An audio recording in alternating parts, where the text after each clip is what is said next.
Hey guys, welcome back to Red Devil TV. Hopefully you've recovered well from the Wolves loss on Monday. Gonna be honest, I was really upset after that game. And I just wanted to do another video to touch upon that game, touch upon transfers, Man United moving forward, right? And when I look at that game, I remember looking at the lineup and I thought, okay, McTominay and Matic in the midfield. Not the ideal partnership for this game versus Wolves. Worked against Burnley, obviously, different team. More physicality needed in the Burnley game. The Wolves game, we've got Ruben Neves and Matinho, who are more controlled in the midfield. Very good midfielders. You've got a lot of pace on the wings with Trincao and Podence and Traore if he started the game. It's not going to be a good midfield. However, I did think we'd have more control of Matic on the pitch. When you look at it, right, I thought to myself, look, Wan-Bissaka on the right-hand side, instantly there, not as much attacking threat. It was all down on the left. And I thought, okay, there's a bit more of a balance there. If you would have played McFred, I think we would have been in deep trouble in terms of getting overrun in the midfield, even more than Matic and McTominay. But I was aware that McFred together, they're playing the same role. They're doing the same thing. Even if Fred or McTominay, either one of them try to get forward, they're both defending. And essentially, that's why they were used under Rolly so much. They're both players that are going to be running around a lot, breaking up the play. And with Matic and McTominay, there's more.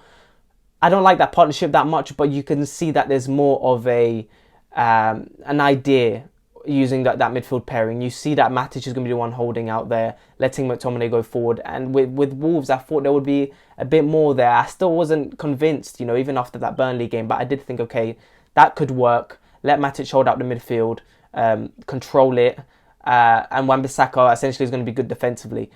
But when I look at it, that is like, I'm trying to find the best thing, out of a bad situation, because essentially with Wan-Bissaka at right back, we know Delo shouldn't have been dropped, and I don't like how Rangnick's starting to use teams that have won the games when essentially Burnley were poor, let's be honest. And it's not like we were that convincing in the Burnley game. I thought we won convincingly, but Burnley were poor.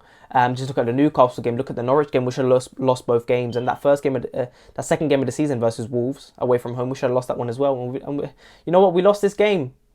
And we should have lost both of them if we look at it. We would have been even more points down if we're being completely honest. There are games this season in the league that we should have lost, and we'll probably be further down the table. So look, let's look at it, guys. In terms of moving forward, look, I don't know what to think. In the FA Cup, he's probably going to go with a strong team. He's probably going to bring back Delo and Tellers. Maybe I'll stick with Shaw, but he's probably going to go over Delo and Tellers. Probably bring Varane and Maguire back.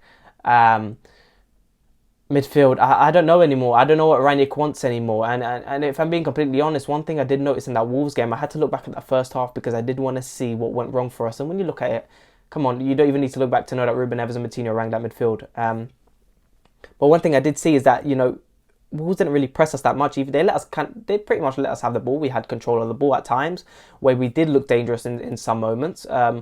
But the interesting thing is, if they were a team like a City or a Liverpool who would have pressed, not that Wolves have the same qualities that Liverpool or Chelsea or Man City do, but that could have been more devastating for us because Podence had a good shot in the first half. Ruben Neves had a brilliant volley that was a brilliant save from De Gea. But if they would have pressed us more, they would have created more chances for themselves as well, because there were times where we looked uncomfortable, even when they weren't pressing us. And one thing I want to say as well, look, I would take Ruben Neves now, and I know I've said in recent videos that we need a proper CDM, and I don't think Ruben Neves is a proper CDM. He's a centre midfielder who can do both. He can defend, he can attack, but I think his strengths lie on long-range passing.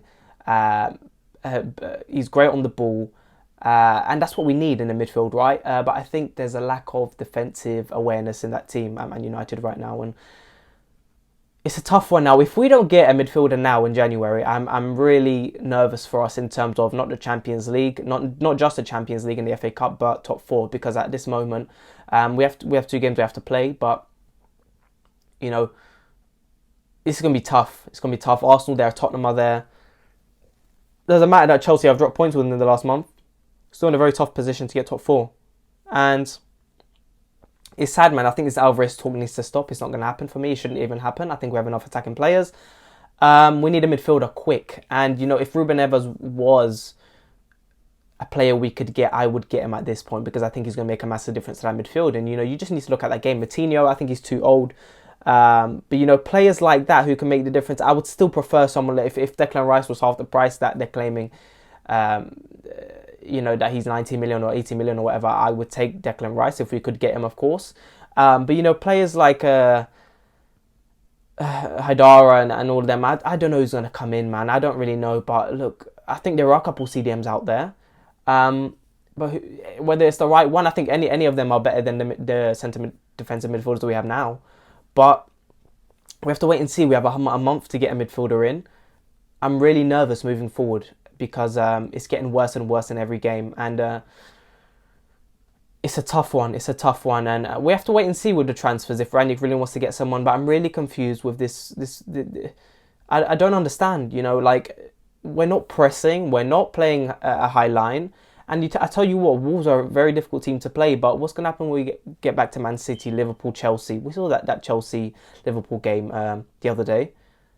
Like, fam, like, we'll be done out. And look, guys, I just wanted to talk about that because I'm really nervous for us moving forward. Our chances at top four right now are looking very slim. And I really doubt that we're going to be able to... I don't know, man. I think we might just about get top four, to be honest. And I question some of the players as well. You know, what are they thinking? Because a lot of the time in that game, there seems to be not as much emotion as I would expect. You know, and we saw that even with Oli, and even when, you know, the funny thing is when players react in a game, they get criticised by pundits and fans about moaning and whinging. But when they don't, then they say, oh, why are they not reacting? So I think there needs to be a balance here and there needs to be consistency. So, guys, in terms of Villa, I mean, I'll do a separate reaction video, preview video for that. But I'm really nervous moving forward. Please let me know what you think. But let's see what happens with United. I want to see good football, man. And like we said before, it's going to take a couple months. You know, it's going to take at least the February, end of January for us to really see us playing some good football. And I hope that Brentford-Brighton game gets rescheduled for this month because I do want to see them 2 games played. We're missing out on some games. And I do want to see that. And FA Cup again.